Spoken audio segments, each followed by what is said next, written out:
Well, hello and good afternoon. Welcome to my presentation on organ perfusion. I am a perfusionist-trainee in organ perfusion, and my presentation I wanted to focus on kidney preservation and why perfusionists should be involved. I have to declare that I'm still a student, and my experiences come from internships and literature study, and also theoretical and practical training.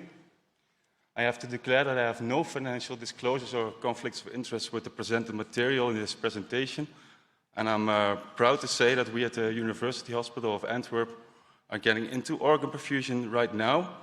We are writing a hospital protocol for normothermic regional perfusion. So why do we need to optimize preservation of kidneys, I want to talk about, and which techniques we should use, and also why perfusionists should be involved on this.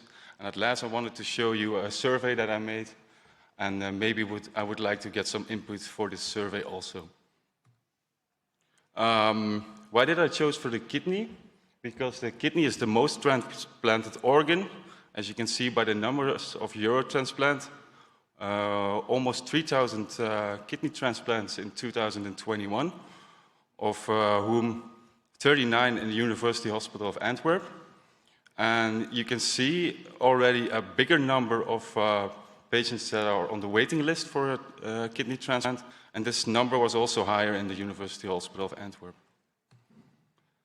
So you can do kidney transplantation for end-stage renal disease, but you also have an option of dialysis, but this is a lifelong treatment and also comes with a lower patient survival. So and transplantation could be somewhat of a cure, but you have to keep in mind that with transplantation you would have a need for immunosuppression. And I found this paper of Roos et al. Of 2070, and what it actually showed was in a big cohort of patients on dialysis already for 10 years, the risk for either further dialyzing or doing kidney transplant. And as you can see, only in the first half year, you see that the risk is really high for mortality in the kidney transplant group. But after approximately half a year, this already gets equal, this risk. And after approximately 2 years, you already have a survival benefit from kidney transplantation. So this could actually mean, together with the lower patient survival in the dialysis group, that more dialysis patients would benefit from a kidney transplantation. But adding them to the waiting list would further increase donor shortage. And this could be a reason why we should expand the donor pool. For now we have living donation and donation after brain death as a standard criteria. And with these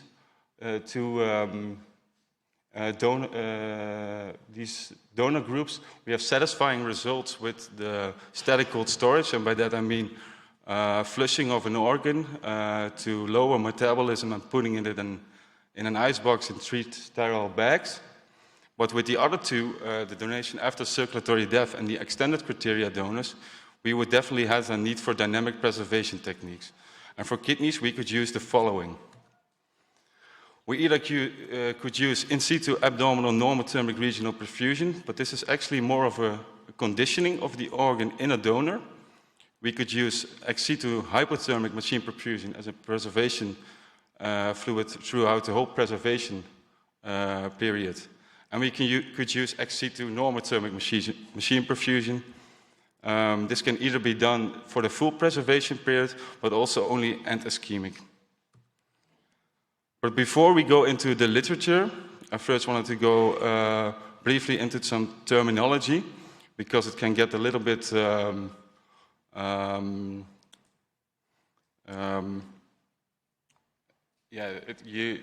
it's a quite confusing literature. So they look a lot into glomerular filtration rate, but you have to keep in mind that this is not measured glomerular filtration rate, and so it could not be as good in detection of early changes in this filter function. They also look a lot into delayed graft function, and this is actually when you transplant a kidney and it doesn't immediately work, and you would have a need for temporary dialysis. And then they also look a lot into primary non-function. This is when the kidney is transplanted and never works. And then you also have graft failure. This is the kidney that you transplant and doesn't work. Initially works fine, and after a short while it fails to work. And then you also have graft survival. What's really important to say is that there is an important link between this delayed graft function and ultimately the graft survival. So first, to look into hypothermic machine perfusion. The Cochrane library conducted a systematic review of 16 articles, and what they actually found was that hypothermic machine perfusion results in a reduced delayed graft function, and also resulted in a likely increased graft survival. But not all the articles in the systematic review looked into this endpoint, so I had to zoom in on this article of Moores et al. 2009, and what it actually showed that was the graft survival 1 year, 94 to 90 in the cold storage group. So it's actually a bit better, and with the graft survival for a longer period, this could mean an overall cost saving. So if we do hypothermic machine perfusion, should we either do it oxygenated or non-oxygenated? And this randomized control trial looked in this, to this particular topic, and what they saw was that with hypothermic machine perfusion, that it resulted, with oxygen, that it resulted in less severe complication, reduced graft failure, and also less acute rejection.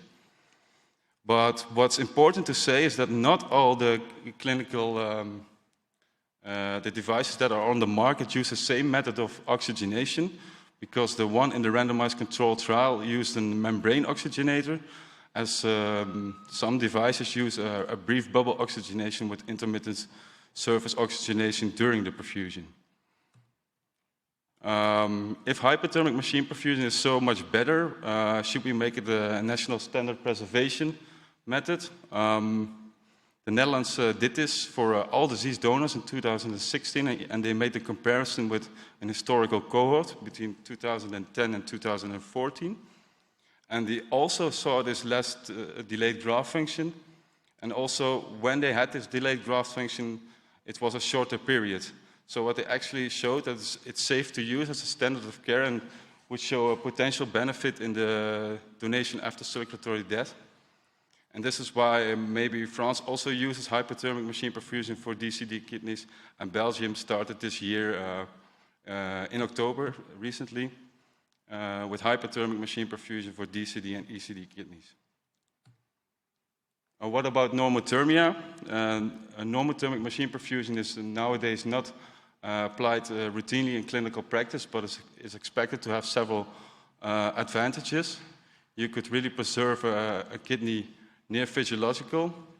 You could also replenish some ATP, and by that way recharge or condition again the kidney, and maybe also do some repair. And by that I mean that during normothermic machine perfusion you could maybe apply some stem cells and hope that it would result in a better organ.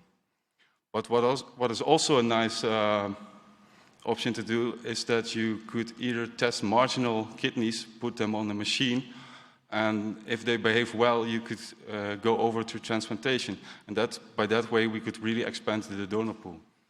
But for now, the literature is really incomparable because there are a lot of different protocols, and they mainly differ in temperature, strategy, duration of the preservation time, the perfusate composition, and also the combinations with other techniques. Is it either done with static cold storage or is it done with hypothermic machine perfusion?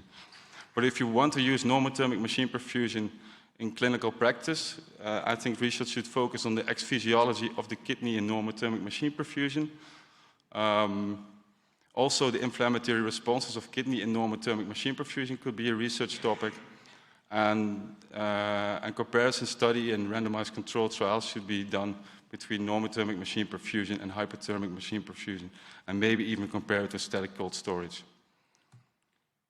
And last but not least, Normothermic regional perfusion, as I already mentioned, is more of a conditioning of the organ in the donor. First thought of for the liver, now also shows promising results for the kidney. And it actually showed of an 80% utilization rate of kidneys that were coming from DCD donors.